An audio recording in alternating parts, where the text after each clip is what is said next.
시청자 여러분 안녕하십니까? 밀톡의 윤주화입니다. 밀톡 시즌3 방산 챔피언 첫 방송이 나가고 방송 어떻게 보셨을지 기대 반, 걱정 반이었는데 유튜브 댓글을 통해서 보내주신 애정어린 관심들의 깊은 감사의 말씀을 전합니다. 그럼 이 뜨거운 분위기를 그대로 이어서 두 번째 편, 조용하지만 요즘 가장 주목받고 있는 무기죠. 바로 잠수함 이야기 해보겠습니다. 시즌3에서 저와 함께 이 해군 무기 체계를 소개해줄 새로운 패널입니다. 김용우 함장 소개합니다. 반갑습니다. 네, 안녕하십니까. 거센 파도와 수중에서 잔뼈가 굵은 예벽 해군대령 김용우입니다. 네, 정말 경력을 보니까 돌고래급으로 시작을 해서 장보고급, 손원일급까지 이 잠수함 부대의 모든 잠수함을 탑승하시고 또 운용하시고 지휘하셨더라고요. 맞습니까? 네, 맞습니다. 이제 자타가 공인이지만은 다양한 잠수함을 승조하다 보니까 특히 어뢰는 정말 많이 발사해봤고 특히 유선 어뢰 같은 경우에는 직접 유도하고 그리고 정확하게 표적에 접근을 시켜가지고 우수 잠수함으로 선정되기도 하였습니다. 아, 네. 그렇다면 해군 장비에 대한 다양한 경험들을 저희 밀톡에서 많이 풀어내 주실 것을 바라겠습니다. 네, 알겠습니다. 네.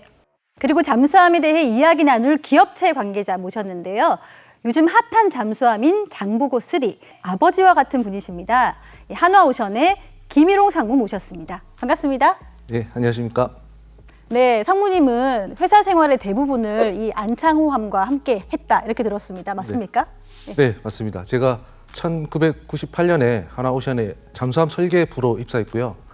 만 27년 동안 잠수함 설계를 비롯한 함정 제품 설계를 하고 있고요. 아까 잠수함의 아버지라고 말씀하신 부분은 상당히 부담스럽기 때문에 제가 정정을 드리자면 수백 명의 사람이 같이 했고 그중에 한 명인 제가 오늘 운이 좋아서 이 자리에 왔습니다. 네, 겸손의 말씀이십니다. 장보고3의 아버지가 김일홍 상무라면 이 장보고3의 또 다른 심장이죠. 도산 안창호함의 수소 연료 전지를 개발한 범하 머티리얼즈의 곽대현 대표 모셨습니다. 반갑습니다. 네, 반갑습니다. 예, 안녕하세요. 저는 범한 머티리얼즈의 곽대현입니다. 저는 범한 퓨얼셀에서 잠수함 연료전지 모듈을 담당하는 임원으로 근무를 했었고 현재는 범한 머티리얼즈에서 대표로서 MEA라는 것을 만들어 공급하고 있는데요. MEA는 잠수함 연료전지의 셀에 해당된다고 보시면 되겠습니다. 네. 오늘 이 자리를 통해서 잠수함에 들어간 연료전지에 대한 혹시나 작은 오해라도 있다면 해소했으면 좋겠고요. 그리고 이해의 폭을 넓히는 시간이 됐으면 좋겠습니다. 네, 자 이렇게 바다 냄새 물씬 풍기는 분들과 함께 나눌 이야기는 우리 바다를 지키는 전략 무기인 잠수함, 그중에서도 심장에 관한 이야기입니다.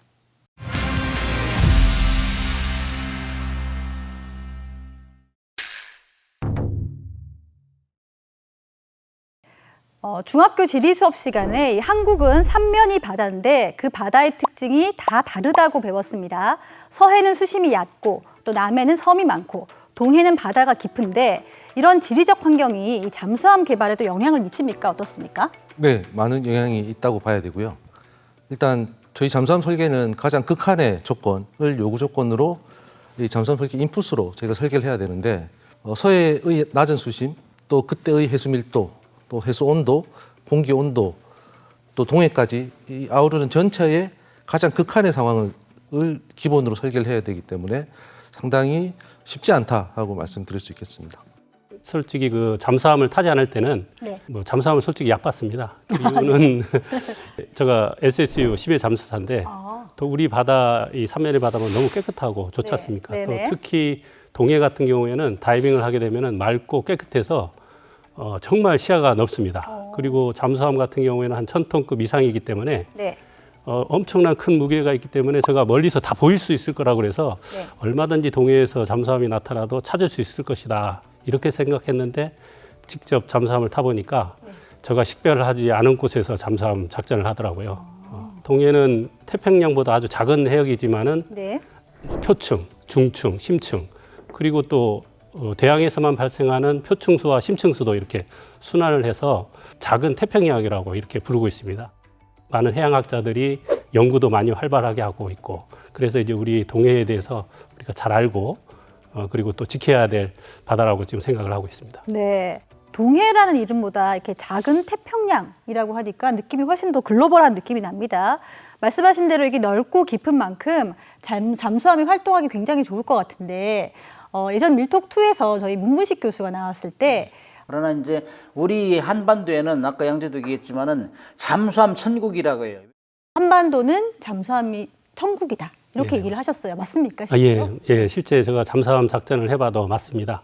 아까 그 동해가 작은 태평양이니만큼 네. 대양하고 거의 유사하기 때문에 잠수함들이 숨을 수 있는, 은밀하게 숨을 수 있는 곳이 너무 많습니다. 대양 같은 특성을 갖고 있기 때문에 해양 환경 특성이 이제 아주 복잡하고 다양하기 때문에 잠수함 활동이 아주 잘하고 있는 것입니다. 그렇지만은 그래도 이제 우리 해군의 어떤 위용을 알리는 기회가 있었는데 동해에서 연합훈련을 할 때 네. 우리 해군이 다른 나라 러시아 잠수함을 접촉을 해가지고 탐지해서 부상시킨 적이 있습니다. 네네. 그때 러시아 잠수함은 탐지했는데 계속 회피 기동을 했지만은 우리 해군이 약 한 72시간 동안 추적을 해서 네. 끝내 회피하지 못하고 러시아 잠수함이 부상을 했고 네. 그래서 아무리 천국이지만은 우리 해군의 능력은 다 잡을 수 있다 이렇게 생각합니다. 네.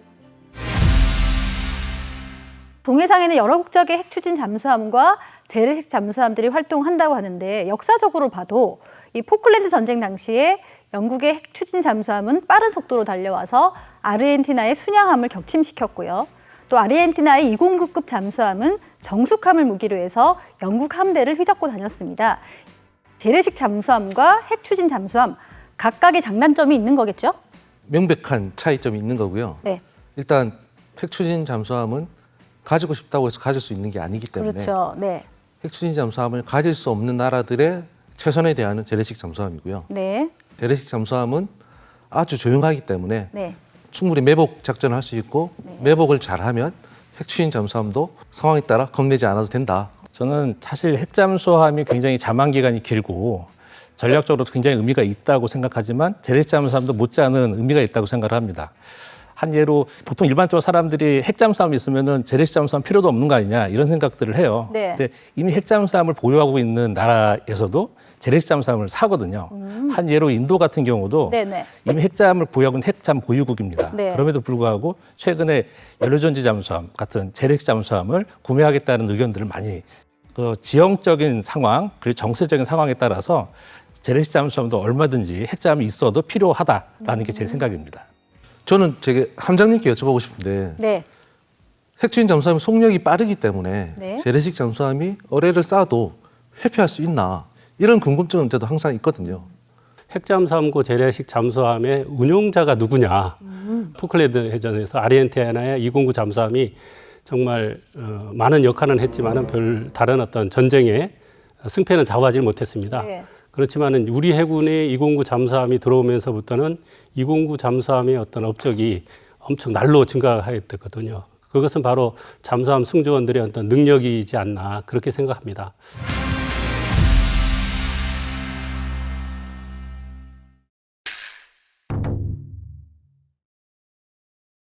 핵잠수함은 사실 자망 일수가 무한대라고 봐도 과언이 아니잖아요. 네네. 그리고 또 출력도 굉장히 높은 출력으로 고속 운항이 가능한 그런 특징이 있는데 사실 재래식 잠수함도 가지고 있는 단점을 극복하기 위해서 네. 또 하나의 심장을 더 싣고 다닙니다. 네, 그런 방법으로 해결을 하고 있다 이렇게 말씀드리고 있습니다. 심장을 하나 더 늘린다. 네네. 굉장히 신기한 표현이신데요. 공기부료 추진 시스템이라고 해서 AIP라고 부르는데요. 에어 인디펜던트 프로폴션의 약자입니다. 네. 이와 같은 시스템을 구성해서 핵잠수함까지는 아니라고 하더라도 충분히 작전에 필요할 만큼의 잠항 시간을 유지할 수 있는 기능을 갖추고 있다.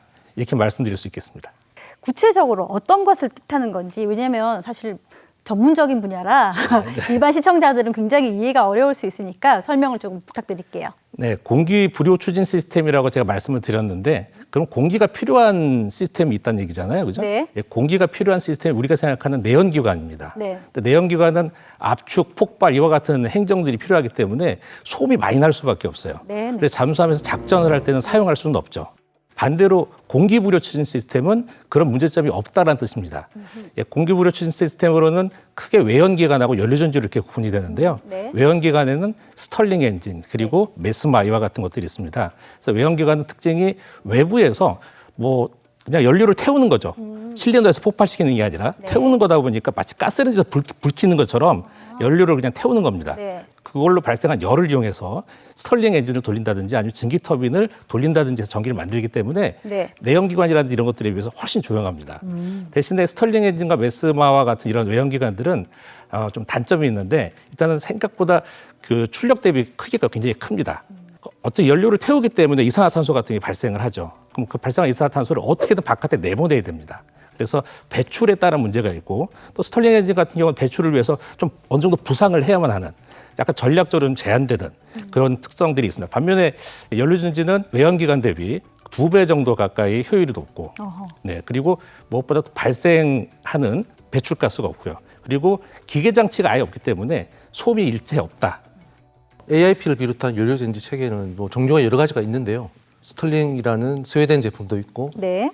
프랑스의 메즈마가 있고 네. 독일에서 만든 연료전지 또 스페인도 연료전지가 있고요. 네. 다양한 시스템이 있는데 한국 해군이 장보고 2로 도입한 214급에서 독일의 연료전지 체계가 탑재가 됐고요.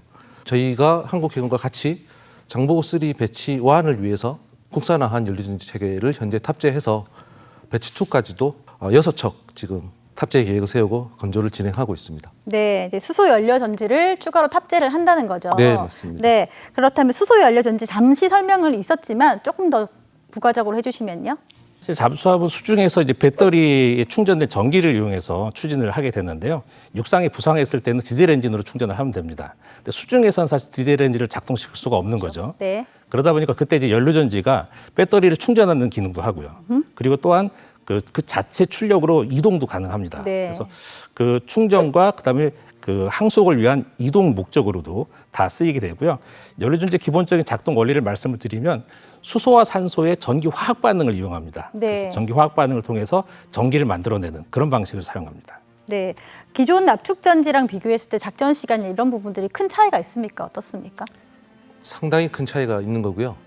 납축전지만 싣고 다니는 배는 뭐 3, 4일 정도의 짧은 항해를 하고 다시 스노클링을 해야 되고요. 이런 연료전지 체계가 있으면 약 2주 정도 물 밖에 나오지 않고 수중 연속 작전을 할 수 있는 장점이 있습니다. 도대체 이 수소 연료 전지라는 게 어떤 식으로 작동을 하고 어떻게 전기를 만들어내는지 궁금한데요. 그래서 준비했습니다.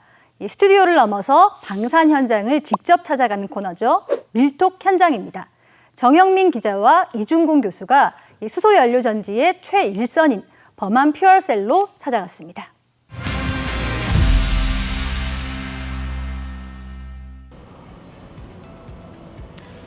네, 겉으로 보면은 상당히 조용해 보이는 이 기업, 이 방산기업이라고 보기에는 좀 낯설기도 하고요. 그 근처에 또 바닷가도 그렇죠. 있고, 네, 네. 이런 곳인데 교수님 여기 처음 오시나요? 아니죠? 아니군요. 아닙니다. 네. 저희 몇 번 오긴 했었지만 그렇죠, 그때는 뭐 왔었습니다. 간단히 취재차 왔던 거고. 맞죠. 네. 여기가 그 바닷가도 있죠. 근데 여기가 우리나라 해군의 전략 무기를 만드는 잠수함과 잠수함. 관련돼 있는 기술을 만드는 곳입니다. 혹시 이 바닷가 옆이어서 잠수함이 떠 있거나 이런 건 아니고? 그건 아마 국가 보안상. 여기가 그 수소 연료 전지를 개발하는 곳입니다. 그렇죠. 잠수함의 은밀성을 유지하고 가장 중요한 핵심 기술이라고 할 수 있죠. 연료 전지. 네. 수소 연료 전지 하면은 보통 수소, 뭐 산소가 뭐 결합해서 막 그렇죠. 전기를 발생하고 원자 막 나오고 복잡하죠. 복잡하죠. 네. 저희가 맞습니다. 지식에 좀 한계가 있기 때문에 구체적인 이야기를 좀 들어봐야 되지 않겠습니까? 맞습니다. 네. 그래서 모셨습니다. 우리 범한 퓨어센의 최창훈 상무님 모시겠습니다. 어서 오세요. 네, 안녕하십니까. 안녕하십니까. 네. 언제 봐도 반갑습니다. 언제 반갑습니다. 네. 네.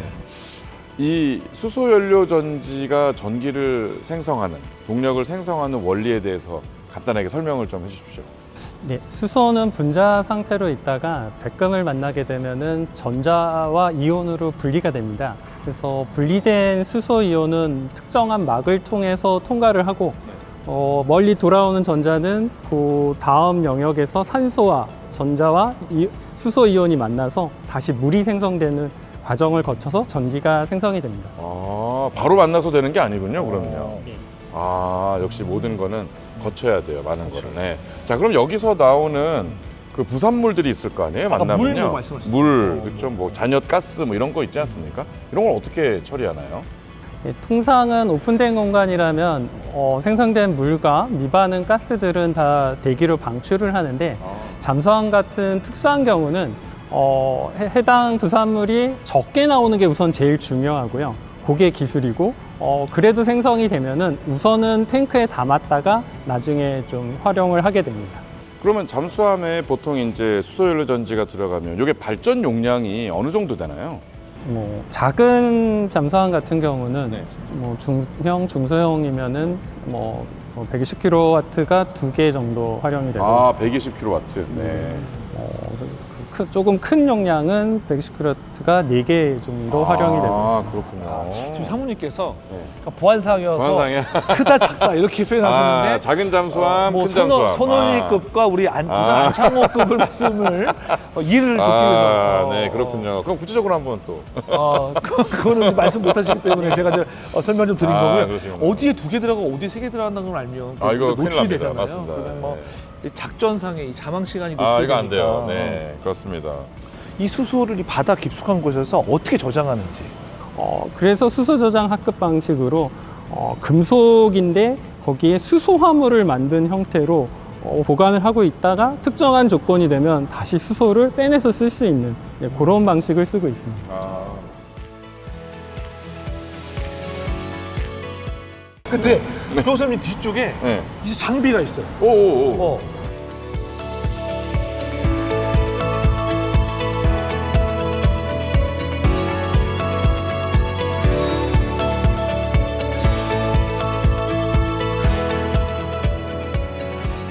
테스트 플랜트 혹은 틸팅 장비라고 해서 잠수함은 하강하거나 상승을 하려면은 45도로까지 기울어진 채로 들어가게 됩니다.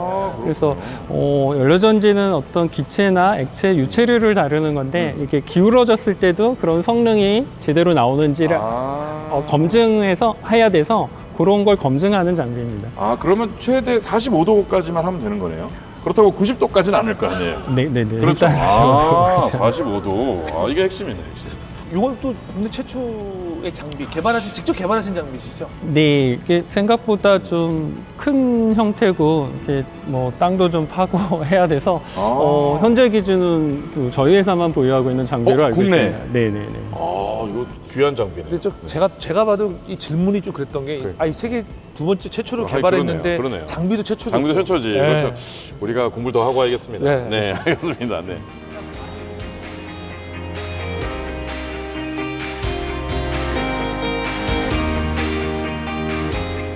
이야, 이게 아니 뭐 어떻게 이렇게 막 움직여 자유자재로. 그러니까 이거를 통과해야 되는 거잖아요. 네, 그렇습니다. 이 시험을 통과해야지 최종적으로 이제 개발이 성공했다. 네네네. 그럼 하나를 개발해서 넣으면 뭐 몇 시간을 이렇게 계속 왔다?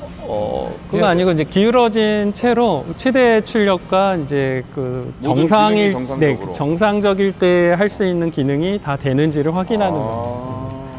그럼 이거는 개조 개발 사업을 하는 데 있어서도 반드시 저 시험을 통과해야 되는 거고요. 장보고 3 국산화 할 때도 저 시험은 다 통과해서 적용을 한 부분입니다. 이게 그럼 마지막 시험인가요?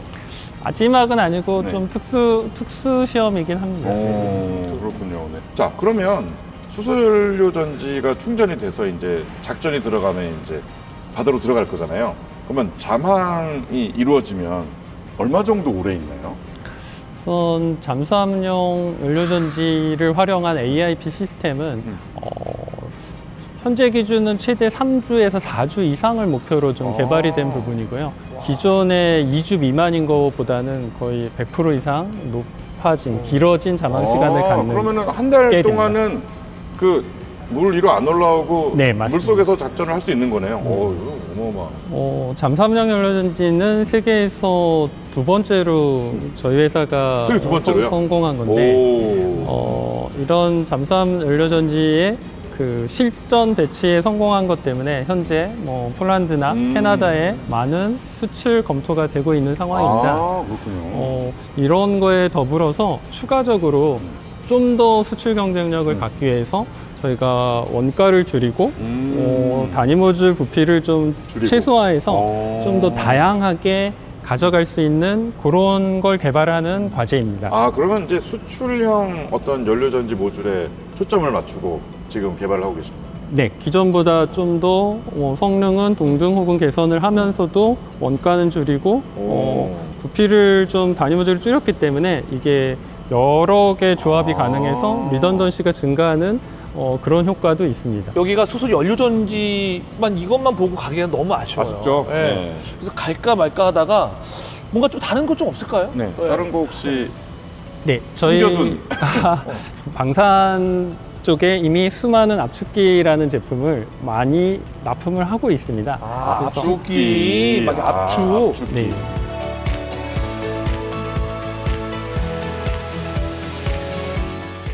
와, 우리가 지금 이런 공장 안에 온다는 게 너무 깜짝 놀랐어요. 네. 이렇게 크게 놀라세요. 너무 놀랐잖아요. 네, 놀랐습니다. 아니, 왜냐면 저는 안 왔으면 어쩔 뻔했어요. 여기가 더 큰 공장이죠, 네, 보니까요. 맞아요. 여기 뭐 신기한 것들이 많았어요. 근데 누구? 바뀌었어요. 네, 안녕하십니까. 옆에. 안녕하십니까. 네, 안녕하세요. 예. 네, 범안산업의 영업을 맡고 있는 변용수 상무입니다. 아니, 지금 여기가요. 네. 뭘 이제 뭐 압축을 압축해, 하는 압축기를 만드는 공장인데 네, 맞습니다. 여기 생산 현장 와 보니까 뭐 실물들 보니까 뭐 그렇습니다. 그럴듯해 보이긴 해요. 예. 어떤 건지 좀 설명을 좀 해주실래요?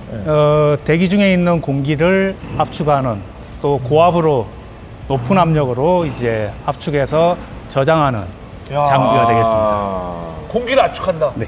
그럼 이런 압축기들이 군수용 무기 체계에도 많이 들어가겠네요. 그렇죠? 네네. 그러면 어떤 무기 체계에 들어가나요?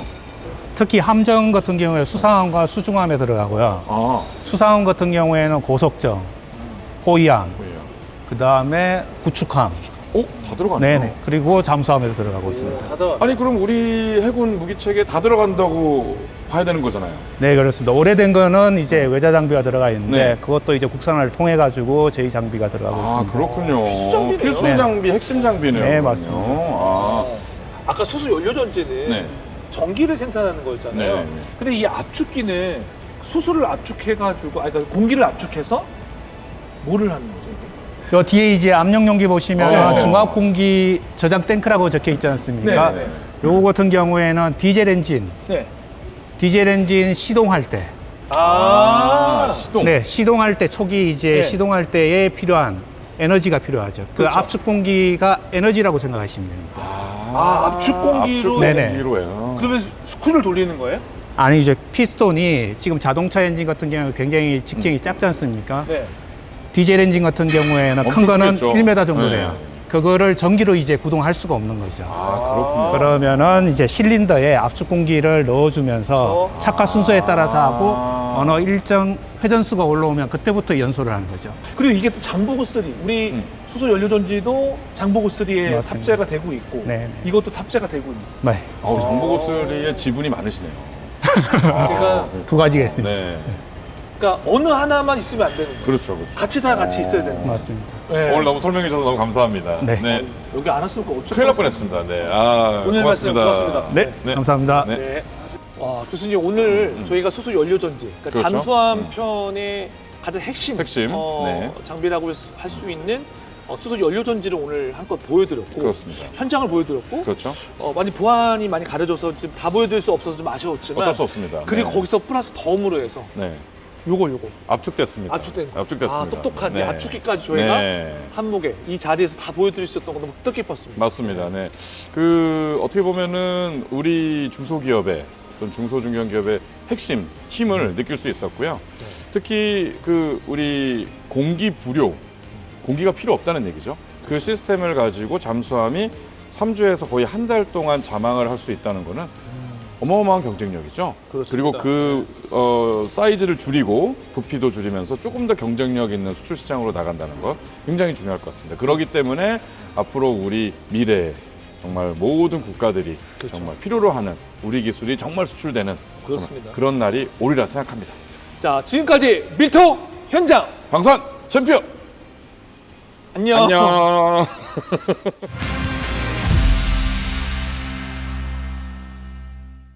네, 화면을 보니까 이 수소의 시대가 온다는 게 단순한 구호가 아니란 걸 확인할 수 있었는데요. 이 단순히 잠수함에서만 운용하는 게 아니라 하나의 산업 생태계로까지 발전한 상황입니다. 직접 이 수소 연료 전지를 사용하신 함장님 감상 어떠십니까? 정말 솔직히 제가 처음 잠수함에 들어가서는 그 장보고급, 그리고 돌고래급, 그리고 그 손원일급을 승조를 하게 됐습니다. 그래서 장보고급이나 돌고래급을 탈 때는 수소 연료전지에 대해서 좀 얼마나 작동을 해서 저희들이 유용할까, 그리고 또 기간도 저희들이 대충 스노클을 잘하면 되겠지라는 그런 막연한 생각을 했었습니다. 그런데 제가 손원일을 딱 타고 나서부터는 생각이 확 달라졌습니다. 네. 그러니까 실례로 장보고급이 여관 수준이라 그러면 손원일급은 호텔 수준이다. 그리고 그것은 바로 그 수소 연료전지 때문이었습니다. 독일에서 만든 연료전지도 괜찮지만 저희 범한 퓨얼셀에서 만든 연료전지는 더욱더 신뢰성이 많이 개선돼서 제가 해군을 통해서 들은 바로는 훨씬 좋다, 이런 칭찬을 많이 들었었습니다. 네네. 네. 그래서 아까 말씀드렸던 AIP 공기부려 추진 시스템 중에 가장 잠수함에 적용하기에 적합한 시스템이라고 생각을 합니다. 아까 말씀드렸던 외항기관들, 스털링이라든지 메스마라든지 이런 것들은 필연적으로 기계장치들이 붙게 돼 있어요. 증기터빈이라든지 스털링 엔진 자체가 기계장치고. 근데 연료전지는 전기화학 반응을 통해서 전기를 만들기 때문에 기계장치가 일체 없습니다. 기계장치가 없다는 것은 소음이 없다는 얘기죠. 소음이 없다는 것은 잠수함에서 있어서 가장 중요한 특성이기 때문에 제 생각에는 연료전지가 잠수함에 쓰이는 AIP 기관으로서는 최적이다. 일본에서 연료전지 전시회가 해마다 있거든요. 네. 갔더니 잠수함은 아닌데 자동차 연료전지에 대해서 굉장히 괄목할 만한 기술 발전이 있었더라고요. 그래서 아직도 연료전지가 뻗어나갈 길이, 기술적 발전 가능성이 굉장히 무궁무진하다라는 걸 느꼈고, 저희가 그 기술을 다 여러 가지 습득을 해서 저희 잠수함 연료전지도 더욱더 기술 발전시키려고 하고 있습니다. 또 한 가지 더 말씀드리고 싶은 거는 연료전지를 독일이나 한국밖에 안 하는 거 아니냐 이렇게 생각하실 수도 있는데, 사실 굉장히 많은 나라, 잠수함 선진국들은 다 있습니다. 네. 프랑스, 인도, 그다음에 스페인, 러시아 이런 나라들 다 했거든요. 하지만 이 기술을 실제 상용화시킨 거는 독일이 첫 번째였고, 그다음에 대한민국 보안필셀이 두 번째. 이 두 군데만 실제 상용화 수준까지 왔다. 실제 함에서 운영되고 있다라고 말씀드릴 수 있겠습니다.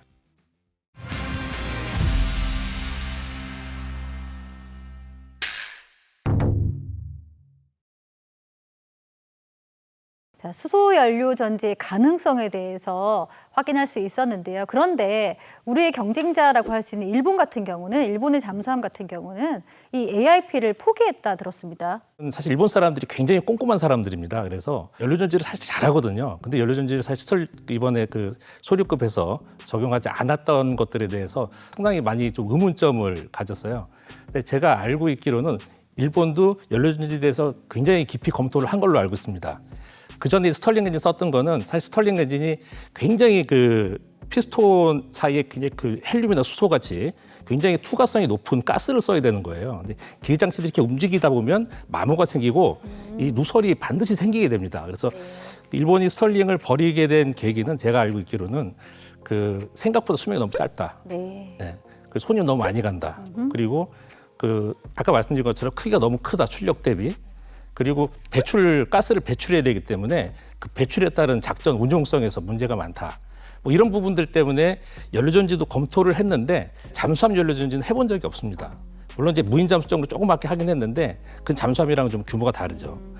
그래서 그 개발 기간과 비용을 다 고려를 했을 때 지금 그거를 적용하는 것은 좀 무리다라고 판단을 해서 그래서 리튬 배터리로 전향을 한 걸로 알고 있고, 그렇다고 지금 저희 도산 안창호급 잠수함이나 아니면 리튬 전지가 들어간 이봉창급 잠수함에 비해서 잠항 기간이 훨씬 짧은 걸로 알고 있어요. 승조원 입장에서 추가한다면은 일본에서 리튬 전지로 바꾼 이유는 아마 승조원들의 스털링 AIP를 작동하는 어떤 문제점이라든가 피로도라든가 그런 것 때문에 바꾸지 않았나 그렇게 생각되고, AIP를 포기했다는 것이라기보다도 어떤 작전 운용성에서 리튬 전지로 전환했다 이렇게 생각됩니다. 네, 리튬 전지를 이렇게 사용하는 이유 앞서 곽대현 대표도 말씀을 하셨지만 김일홍 상무님 어떻게 생각을 하십니까? 왜 사용하고 있다? 예, 리튬 전지가 납축 전지 대비 6배 정도 비싸다고 말씀드릴 수 있는데, 네. 그럼에도 불구하고 일단 충전이 빨리 되고 방전을 일시에 장기간 할 수 있기 때문에 잠수함의 기본적인 수중 잠항에 상당히 유리하고요. 무엇보다 정비 유지가 아주 쉽습니다. 이 부분은 탐장님께서 조금 더 설명해 주시면 도움이 될 것 같습니다. 추가한다면은 납축 전지는 이게 정비라든가 관리하는데 너무나 힘듭니다. 대량의 납축전지를 밑에 깔아서 그거를 관리해야 되기 때문에 전액을 수시로 교체를 해줘야 됩니다. 그리고 가만히 있어도 방전이 돼버리기 때문에 일정 시간이 되면 꼭 충전을 해야 됩니다. 그리고 또 일정 시간에 충전을 되더라도 이게 가만히 놔두면은 충전 시간이 느려져서 배터리의 성능이 저하가 됩니다. 그렇기 때문에 저희들이 자체적으로 또 방전을 완전히 시키고 또 만충전이라는 시기를 합니다. 이거는 작전 중에서 하는 것이 아니고 입항을 해서 저희들 휴식 시간에 이루어집니다. 승조원 입장에서는 입항을 해서 휴식을 해야 되는데 이 납축전지를 관리하기 위해서 에너지를 쏟아야 되기 때문에 특히 또 그런 상황을 아는 요원들은 또 잠수함 승조를 기피하는 형상도 있기 때문에 저희들은 뭐 예전 제가 근무할 때부터 빨리 리튬 전지로 바꿔야 된다 이런 얘기를 했던 것입니다. 제가 추가로 말씀드리자면 이런 부분 때문에 저희가 동남아라든지 남미에 지금 잠수함 수출 협의를 할 때 이 가성비 측면에서 납축전지를 먼저 추천을 하는데 그 사람들도 이렇게 많이 들어봤으니까 다른 거는 장비 그대로 둬도 되는데 리튬 전지로 넣어달라 그런 요구를 하고 있습니다. 우리나라도 장보고 3 배치 2에 이 리튬 전지가 탑재된다 말씀을 하셨잖아요. 그러면 네, 자만 기간이 훨씬 더 늘어나겠네요. 네, 장보고 3 배치 1 대비 배치 2가 한 2~3배 정도 늘어났다라고 보시면 되겠습니다. 우리도 일본에 밀리지 않고 이 리튬 전지를 탑재했다는 것은 반가운 소식인데 우리 리튬 전지 일상에서 사용하다 보면은 화재나 이 폭발에 취약하다 이런 소리 좀 듣습니다. 위험하진 않나요? 저희가 잠수함을 오랜 기간 개발하면서 그 긴 시간 동안 핸드폰이 불타는 사고, 전기 자동차가 불타는 사고가 날 때마다 저희가 이 설명을 했기 때문에 제가 아주 익숙하게 설명드릴 수 있습니다. 네네. 첫 번째로 저희가 자동차나 휴대폰에 들어가는 동일한 셀을 쌓아서 잠수함에 들어가는 모듈을 만드는데 아주 보수적으로 7단계의 안전장치가 집적된 그러니까 성능을 100% 끌어내기 위한 설계가 아니고 어떻게 하면 안전하게 할 수 있을까? 약간 효율성을 떨어뜨리더라도 그런 보수적인 설계가 되어 있기 때문에 절대로 열폭주까지 가지 않을 거로 확신을 하고요. 두 번째로는 혹시 열폭주가 간다면 저희 잠수함 안에 이런 리튬 전지 모듈이 280개가 들어가는데요. 그 하나하나마다 그 어떤 기준 온도가 도달하면 원이 뜨고 승조원이 가서 호수를 연결해서 물을 채울 수 있습니다. 그러면 열폭주가 발생하지 않은 걸 실험으로 확인을 했고요. 여기까지만 들어도 안심이 되실 것 같고 하나 더 말씀드리면 창원에 있는 한국전기연구원에서 저희가 100% 전수 안정성 시험을 합니다. 한 2~3개월간 충분히 돌린 다음에 입증된 리튬 전지만을 잠수함에 탑재하고 있습니다. 네, 그렇다면 리튬 전지에다가 범한 퓨얼셀의 수소 연료 전지 조합이면은 핵 추진 잠수함에도 근접한 작전도 가능하지 않을까 이런 생각이 듭니다. 근접할 수는 있습니다. 그렇지만은 리튬 전지라든가 연료 전지는 잠항할 수 있는 기간을 늘리는 겁니다. 그런데 핵 잠수함의 경우에는 무한입니다. 극지방을 항해할 수도 있고 지구를 한 바퀴 돌 수도 있습니다. 그렇지만은 리튬 전지와 연료 전지를 탑재하더라도 제한 사항이 있기 때문에 그리고 그 스노클이라는 위험한 상황을 만들어야 되기 때문에 어렵지만은 대한민국 승조원들은 그래도 그것을 이겨내서 어떠한 적도 핵 잠수함이라도 대적할 수는 있을 거라고 생각을 합니다. 저희 연료전지가 핵잠수함의 대적까지는 아니라고 하더라도 충분히 경합할 만한 수준의 성능을 발휘하기 위해서 저희 많이 노력을 하고 있고요. 실제 이제 저희 배터리하고 같이 융합해서 저희 연료전지가 사용되게 되는데 연료전지는 사실 압도적으로 에너지 밀도가 배터리보다 높습니다. 그러다 보니까 잠항 기간을 늘리기 위해서는 연료전지를 사용하는 게 타당하고 배터리는 이제 출력을 많이 올릴 수가 있어요. 그렇기 때문에 연료전지와 배터리 조합으로 가는 게 제가 볼 때 굉장히 바람직하다고 일단 보고 있고요. 저희들은 계속 지속적으로 연구 개발을 통해서 성능을 더 끌어올리고 또 크기도 훨씬 축소시키고 그리고 그 가격도 좀 낮추기 위해서 많은 노력을 하고 있습니다. 한나오션은 어떻게 대응하고 있습니까? 저희는 이런 얘기 들으면 너무 기분이 좋죠. 저희는 이런 좋은 장비들을 받아서 또 세계 시장을 뚫어야 하는 입장이기 때문에 국내 이런 기술 개발을 다 모아서 같이 글로벌로 나아가겠습니다. 네, 자 일본은 그럼 리튬 전지 하나로 통일을 했는데 우리나라는 리튬과 수소 연료 전지를 모두 사용한다. 이 차이가 발생한 이유가 있을까요? 저희는 조선소이기 때문에 한국해군이 원하시면 만들어 드립니다. 한국해군 요구 조건에 리튬 전지는 가장 배의 기본이 된 추진 체계인 거고요. 옵션으로 연료전지가 들어있는 겁니다. 이게 예를 들어 자동차도 하이브리드를 선택하는 사람이 있을 수 있고 그냥 내연기관 선택하는 사람이 있는 차이하고 동일하다고 생각하고 있습니다. 우리 곽대현 대표님이 이렇게 영업 활동을 열심히 하셔서 그런가요? 저희가 영업 활동도 열심히 했지만 기술력으로 저희는 승부를 보기 때문에 네. 저희 기술을 믿어주셨다고 저희는 생각을 하고 있습니다. 네. 그리고 지금 일본이 타이게이급에서 아예 그냥 배터리로만 가다 보니까 사람들이 그런 생각을 좀 할 수 있을 것 같아요. 연료전지를 빼고 배터리를 다 넣으면 훨씬 더 좋은 거 아니냐. 이런 생각을 할 수 있다고 보거든요. 저는 그렇게 생각을 안 하는 게 이건 제 개인적 의견이 아니라 그 미국 국립 산디아 연구소라고 있습니다. 거기서 선박에 들어가는 그 엔진으로 돼 있잖아요. 근데 그 엔진을 리튬 배터리만 넣었을 때 혹은 뭐 연료전지로 넣었을 때 과연 이 배가 지금 기존의 이제 내연기관으로 갈 수 있는 거리를 똑같이 갈 수 있겠느냐 없겠느냐 이런 거를 분석을 한 보고서가 있어요. 네. 근데 배터리로는 충분히 가지 못하는 거를 연료전지는 갔다 올 수 있는 그런 사례들을 리포트로 제시한 바가 있습니다. 그걸 통해서 저희는 아까 말씀드렸지만 연료전지라는 것이 배터리 비해서 출력은 높지 않더라도 잠안 기간을 늘리는 에너지량 측면에서는 굉장히 높다고 저희는 자평을 하고 있고 또 아까 말씀드린 산대 연구소에서 아예 공식적 구체적 수치를 얘기를 했는데 리튬 이온 전지 대비 350바 수소 시스템만 해도 7배 그리고 액화수소로 만드는 시스템을 하게 되면 16배의 에너지 밀도를 갖는다. 그 에너지 밀도는 잠안 시간하고 직접 연관이 되죠. 그래서 저희들은 연료전지가 하나오션 조선소에서 연료전지랑 배터리를 같이 하나로 묶어서 잠수함을 설계하고 운영하는 방식이 굉장히 바람직한 설계 방식이다 이렇게 생각을 하고 있습니다.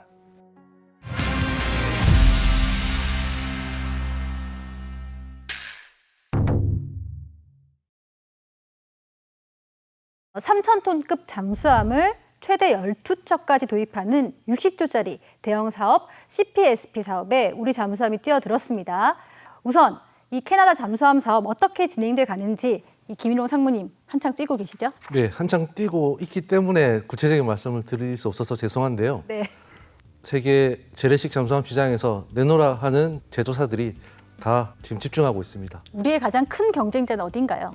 독일, 프랑스라고 말씀드릴 수 있는데 뭐 저희에 비해서는 워낙 앞선 강자들이기 때문에 저희가 최선을 다해서 경쟁해야지 이길 수 있을 것으로 생각하고 있습니다. 사실 이 얘기가 나온 게 한 2년 됐죠. 캐나다 잠수함 프로젝트가. 근데 아직까지도 사실 뭐 윤곽이 드러난 게 없더라고요. 이렇게 진행이 느린 이유가 특별히 있나요? 캐나다 정부의 이런 무기 획득 프로세스가 상당히 길고요. 잠수함 같이 대형 무기 획득 사업은 절충 교육이라는 게 있습니다. 절충 교육은 우리가 파는 만큼 상대방의 어떤 자원을 우리가 구입을 해야 되는데 그 절충 교육 100%라는 어려운 조건 때문에 이 문제는 범정부적으로 도움을 받아야 저희가 수출에 성공할 수 있을 것 같습니다. 워낙 규모가 큰 사업이다 보니까 이 행보 하나하나에 촉각을 곤두세울 수밖에 없는데요. 여기서 생각해봐야 하는 게 이번 캐나다 사업뿐만 아니라 세계의 바다에서도 우리가 다른 잠수함들과 늘 경쟁하고 싸울 것 같습니다. 그렇죠? 저희가 일본과 또는 독일, 프랑스와 경쟁할 때 확실히 이길 수 있는 이런 강력한 무기가 생기기를 원하고 있습니다. 그래서 국내 이런 실력 좋은 업체들에서 아주 좋은 획기적인 시스템이 개발되면 저희가 같이 시장을 뚫었으면 하는 바람입니다. 솔직히 저희들 잠수함의 역사가 짧습니다. 그렇지만은 림팩 훈련을 통해서 운용수를 최고치로 올렸고 그리고 또 이제 우리가 지금 현재 말할 수 있는 안창호급이 국산 최초 잠수함이거든요. 그리고 뭐 며칠 안 됐습니다. 그렇지만은 지금 세계 시장에서 경쟁을 할 수 있다는 겁니다. 그래서 이거는 지금 우리나라의 어떤 운용자, 즉 그 사람들이 어떤 저력을 보여주지 않나. 그럼 이번에 나온 장보고 3 배치 2가 우리의 작은 태평양 동해를 지킬 수 있는 건가요? 제가 이제 해군은 아니기 때문에 저희 한국 해군의 역량을 믿고 있기 때문에 저희가 사실 같이 배를 개발합니다. 저희가 조선소로서는 설계와 건조를 했지만 이 설계 과정에서 수없이 이 사양에 대해서 해군과 토의하면서 사양을 만들어 완성해 왔기 때문에 한국 해군의 바람이 반영된 이 잠수함이 충분히 동해를 지킬 수 있을 것으로 국민의 한 사람으로서 믿고 있습니다.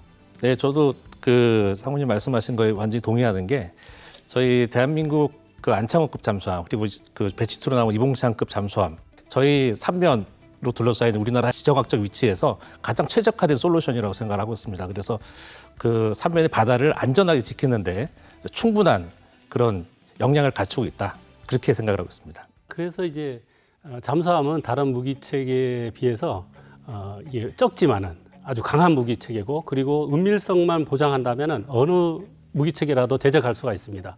예를 들어 아까 핵 잠수함까지도 넘볼 수 있는 게 이제 잠수함이다 보니까 그게 이제 국가적으로는 전략 무기다 이렇게 생각하고 있고, 그런 또 전략 무기이기 때문에 우리 잠수함 승조원들은 그 전략 무기의 가치를 항상 최상으로 높이기 위해서 운영수를 지속적으로 향상시키고 있는 것입니다. 자, 지금 이렇게 방송을 하고 있는 순간에도 우리 작은 태평양 안에서는 여러 국적의 다양한 종류의 잠수함들이 저마다의 이유와 목적으로 이 바다를 가로지르고 있을 겁니다. 열강의 틈바구니 속에서 대한민국이 품속에 숨긴 한 자루의 비수 같은 존재인 잠수함. 오늘은 이 잠수함이란 비수를 좀 더 날카롭게 만들어가는 분들을 모시고 이야기 나누어 봤습니다. 작은 태평양을 넘어서 세계의 바다로 나아가는 모든 관계자분들을 응원하면서 오늘 준비한 이야기 여기서 마치겠습니다. 무기에서 오늘을, 산업에서 내일을 찾아가는 밀톡. 지금까지 밀톡이었습니다.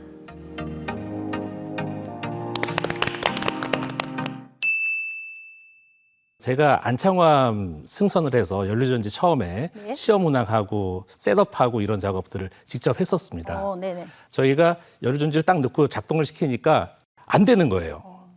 일주일 지나서 처음 시동을 걸었습니다. 사실 시동이라는 게 저희 연구소 내에서는 그냥 바로 하는 건데 네네네. 무려 일주일 걸려갖고 시동을 걸고서 다 같이 막 박수를 쳤어요. 네. 그 정도로 처음이 굉장히 어려운 시간이었습니다. 그런 과정들이 다 같이 노력하는 게 있었기 때문에 나중에 그 연속운전 시험이라고 그래서 3주 가까이 되는 시간 동안 연료전지를 실제 잠수함 내에서 작동을 시킵니다. 네. 3주 동안 아무 문제가 없어야 돼요. 실제로 아무런 문제가 없었어요. 그래서 너무 잘 돼서 기분 좋다고 이제 세계 최장 AIP 자만 기록 달성했다 플래카드가 사진 찍기로 했는데 아쉽게도 그날 회식을 못 했어요. 왜냐하면 네. 코로나 시즌이었습니다. 아, 네. 네, 그래서 그게 굉장히 좀 아쉬운데 곽 대표님 말씀하신 그 수중자망하고 박수친 장면이 기억이 납니다. 아, 예. 옆에 있었습니다. 네, 네. 네.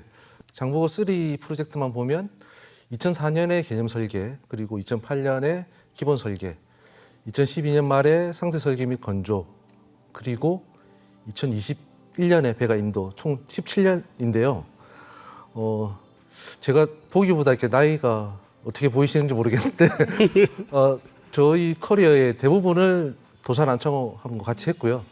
수백 명 중에 한 명일 뿐입니다. 제가 대단한 사람이 아니고 단지 오래 있다 보니까 이 자리에 앉아 있는데 이 역사의 현장을 기록하는 한 명으로서 오늘 지난 과거를 이렇게 쭉 되새겨 보니까 너무 기분이 좋고요. 또 함장님과 대표님도 같이 개발했던 동료의 입장으로서 오늘 상당히 뜻깊고 즐거웠습니다. 그 한 7, 8년 됐네요. 7, 8년 전에 엄청난 많은 지적질을 했었습니다. 예. 그때는 약간 감정이 있었습니다. 오늘 다 푸시죠. 오늘 제가 술을 사겠습니다. 오늘 너무 반가웠습니다. 그래서 그 안창호학급이 나오지 않았나 그렇게 생각이 됩니다.